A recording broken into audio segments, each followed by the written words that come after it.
Hola, mi nombre es David Suchet, y estás escuchando el podcast La Biblia en el Año, donde nos encontramos con la voz de Dios y vivimos la vida a través de la lente de las Escrituras.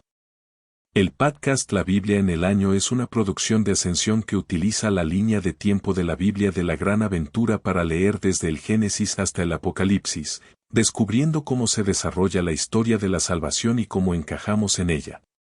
Y así es, hoy es el día 338. Estamos leyendo el capítulo 17 de Acts los Apóstoles.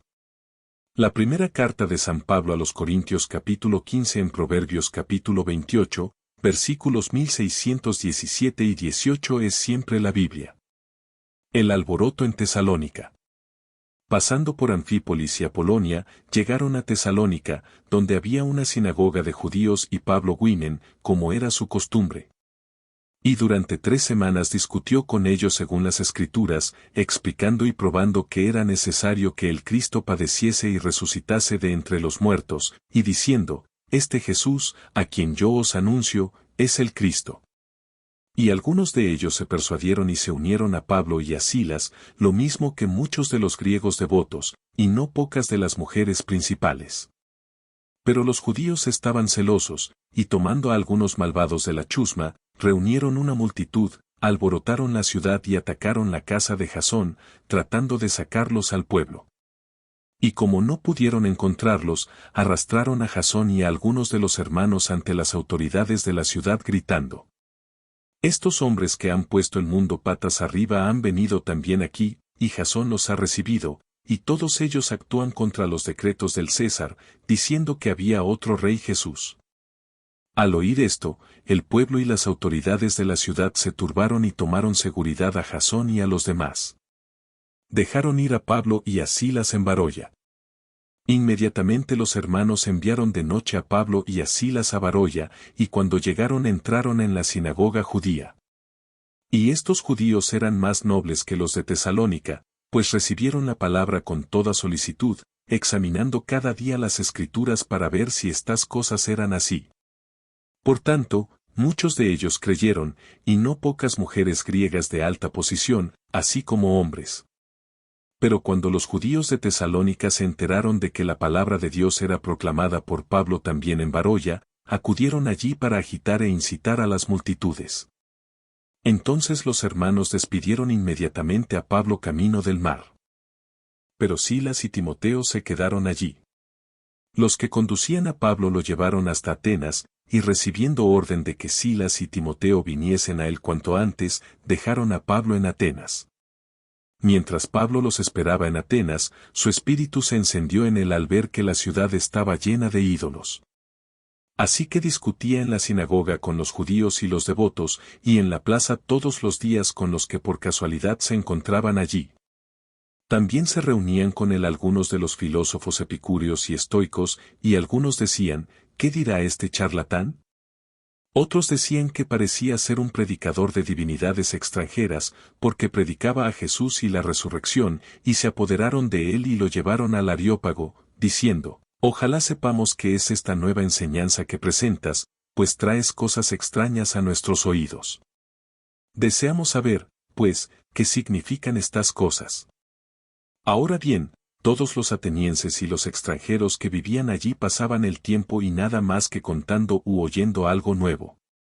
Entonces Pablo, estando en medio del Areópago, dijo, varones atenienses, veo que en todo sois muy religiosos.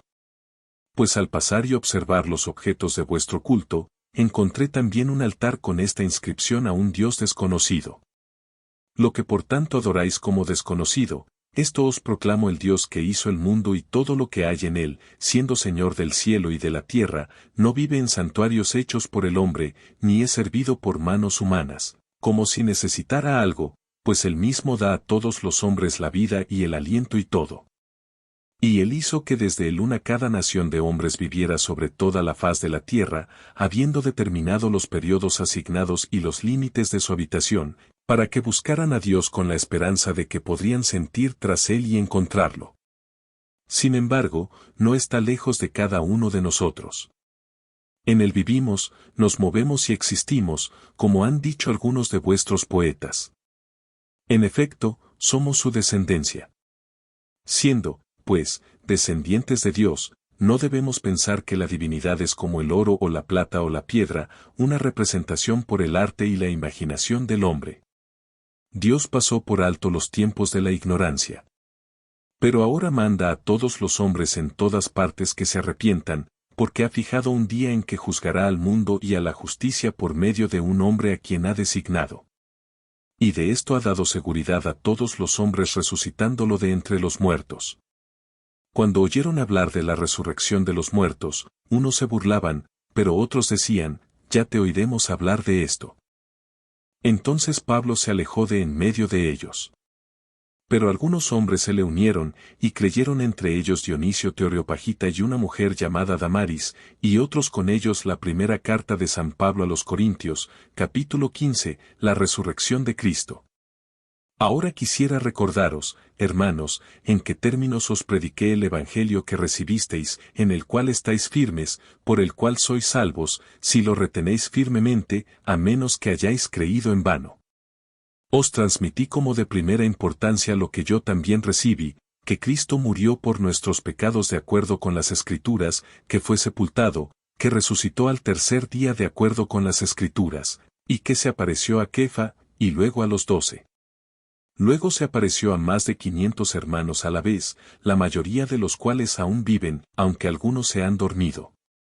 Luego se apareció a Santiago, después a todos los apóstoles. Por último, se me apareció también a mí, que soy el más pequeño de los apóstoles.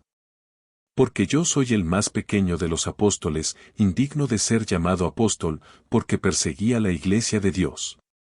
Pero por la gracia de Dios soy lo que soy, y su gracia para conmigo no fue en vano. Por el contrario, trabajé más duro que cualquiera de ellos la forma en que no era yo, sino la gracia de Dios que está en mí que no era yo o ellos. Así predicamos. Y así creísteis en la resurrección de los muertos. Ahora bien, si Cristo es predicado como resucitado de entre los muertos, ¿cómo pueden algunos de ustedes decir que no hay resurrección de los muertos? Pero si no hay resurrección de los muertos, entonces Cristo no ha resucitado. Si Cristo no ha resucitado, entonces nuestra predicación es vana, y vuestra fe es vana. Incluso se descubre que tergiversamos a Dios, porque testificamos de Dios que resucitó a Cristo, a quien no resucitó. Si es verdad que los muertos no resucitan. Porque si los muertos no resucitan, es que Cristo no ha resucitado.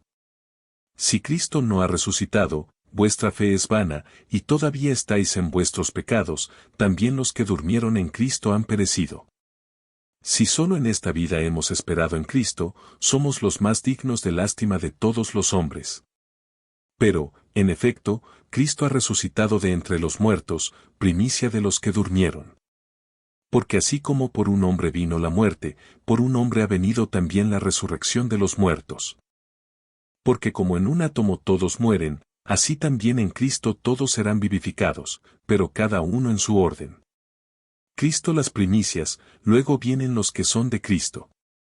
Luego viene el fin, cuando entrega el reino a Dios Padre, después de destruir todo dominio y toda autoridad y poder, pues debe reinar hasta que haya puesto a todos sus enemigos bajo sus pies.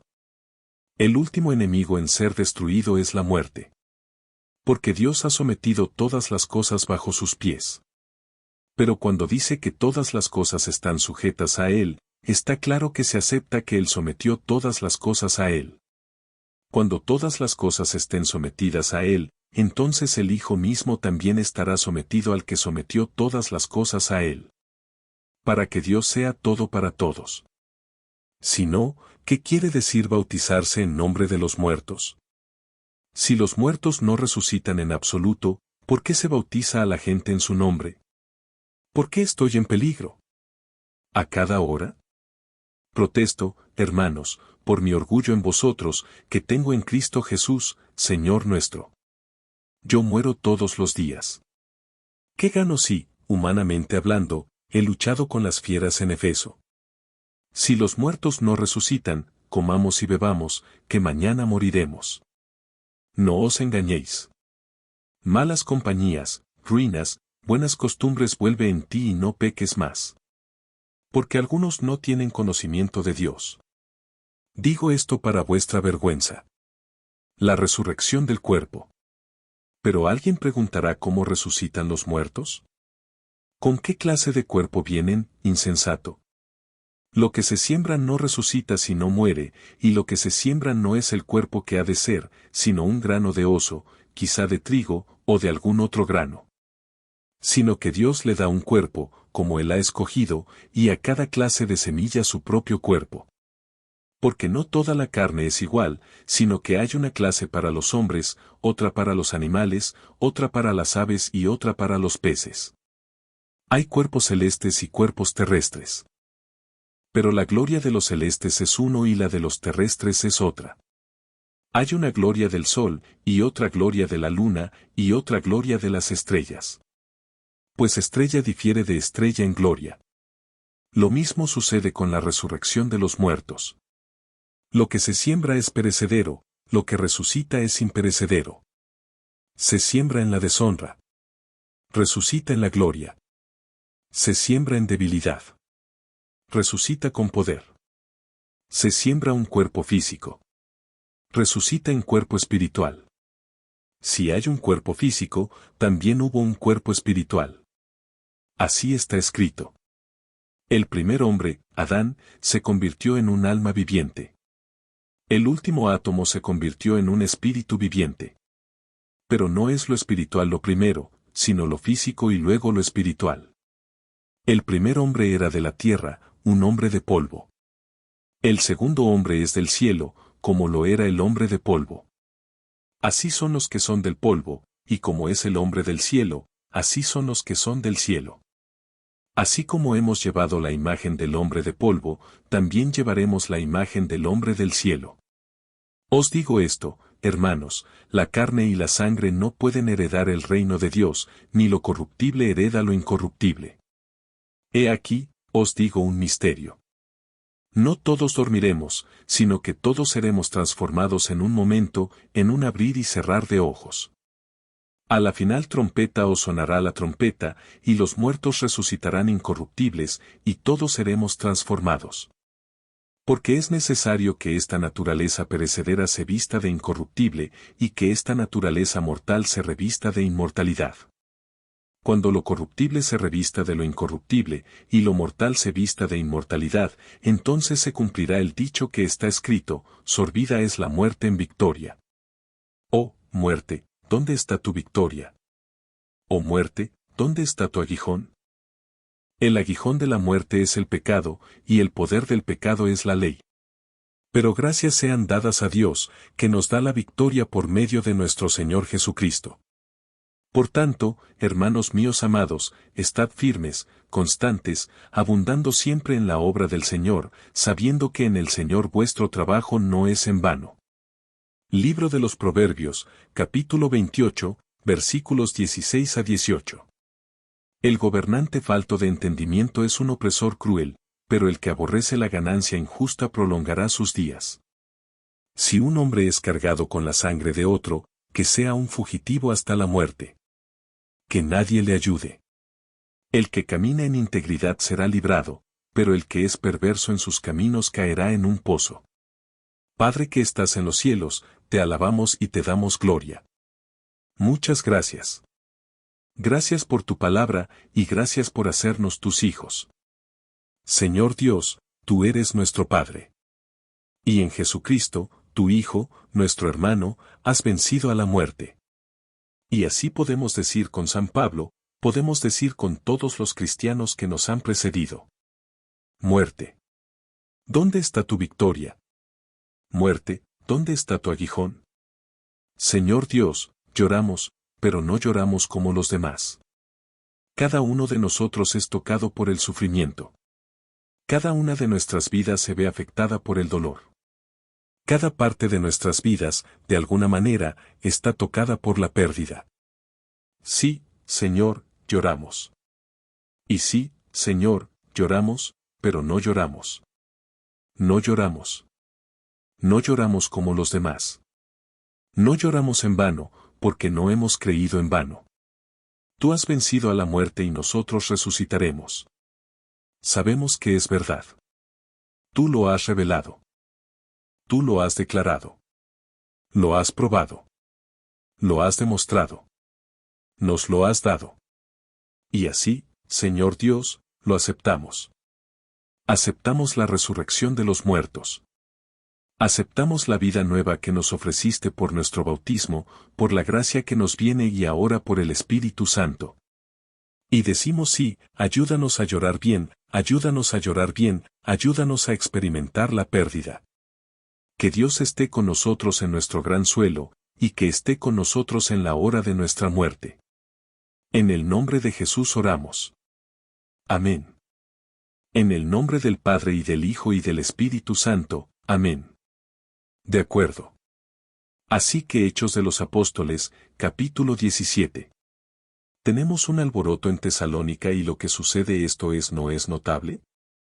Seguimos diciendo esto, pero el hecho de que los apóstoles a medida que tienen fruto, a medida que su proclamación de Jesús da fruto. Siempre hay esta opresión que les sucede, pero esa opresión no los desanima.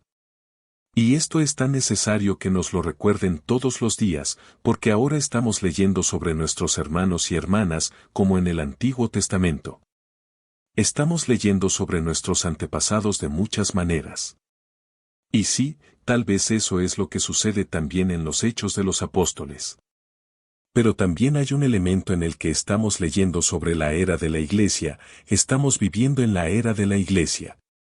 Así que lo que los apóstoles experimentaron, lo que los discípulos de Jesús experimentaron, debemos esperar también no solo los sufrimientos y persecuciones, sino también las bendiciones, también el fruto. Así que uno de esos pedazos de fruto, una de esas partes de sí, uno de los pedazos de fruto aquí está en Tesalónica. ¿Qué es lo que dijeron? Arrastraron a Jasón y de nuevo, ante las autoridades de la ciudad gritando algo. Van a perseguir a la iglesia. Pero también están diciendo estas palabras que son tan poderosas. Ellos dijeron esto. Dijeron que estos hombres que han puesto el mundo patas arriba han venido aquí también. Han puesto el mundo patas arriba. Ya sabes, en nuestra batalla, y es una batalla.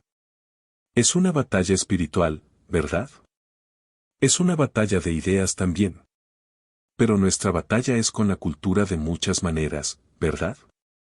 Vivimos en medio de una cultura de muerte, en medio de una cultura sin sentido. Vivimos en medio de una cultura que busca el placer constantemente. Pero nadie es verdaderamente feliz. Y así tenemos una batalla con esta cultura. Una vez más, no es una batalla de, ya sabes, la violencia física en absoluto, de ninguna manera, forma o forma. Es una batalla de ideas. Es una batalla de espíritu, el espíritu del mundo contra el espíritu de Dios. Es una batalla espiritual, correcto, entre principados y poderes. Y nuestra llamada como cristianos es vivir de tal manera que lo que digan de nosotros sea lo que dijeron de Jasón y Pablo y los demás discípulos. Han puesto el mundo patas arriba. Estoy viviendo de tal manera que si la gente viera cómo vivo, dirían que estás viviendo al revés. Estás viviendo al revés. Vives de forma tan diferente al resto de nosotros. Por eso eres tan alegre. Por eso eres tan diferente. Por eso cuidas de la gente que necesita ser cuidada. Y sin embargo lo que es el gran deseo de tantos cristianos es solo quiero encajar. Solo quiero ser como los demás. La verdad es que si soy como todos los demás, entonces no soy como Jesús. Si soy como todos los demás, entonces no estoy viviendo como un St. Si estoy viviendo como todos los demás. No se puede dar la vuelta al mundo si solo te pareces al resto del mundo. Y por eso dejo que esta palabra me convenza. Y solo quiero compartirla con todos ustedes porque mientras más y más me parezco al mundo, menos y menos Dios puede realmente usarme para voltear al mundo de cabeza. Y quiere hacerlo y quiere usarte a ti también. Aquí está Paul y va a Atenas, a la derecha. Y en Atenas ya escuchamos la historia. Va al Areópago, que es, ya sabes, la colina de Marte, Aries, Marte, correcto. El mismo Dios, solo que en diferentes idiomas, griego versus latín. Y me encanta esto. Es muy interesante. La gente iba al Areópago porque querían escuchar nuevas ideas. Ahora todos los atenienses y los extranjeros que viven allí pasaban su tiempo y nada excepto contar o escuchar algo nuevo. Y aquí está Pablo. Él tiene alguna información nueva, habla de Jesús, habla de la resurrección del cuerpo. Ahora bien, esta es una de las razones por las que los del Areópago lo ridiculizaron o se burlaron de él, es porque creerían que los seres humanos, no eres tu cuerpo. Ellos creerían que los seres humanos saben que eres solo el espíritu y los cuerpos, tu jaula.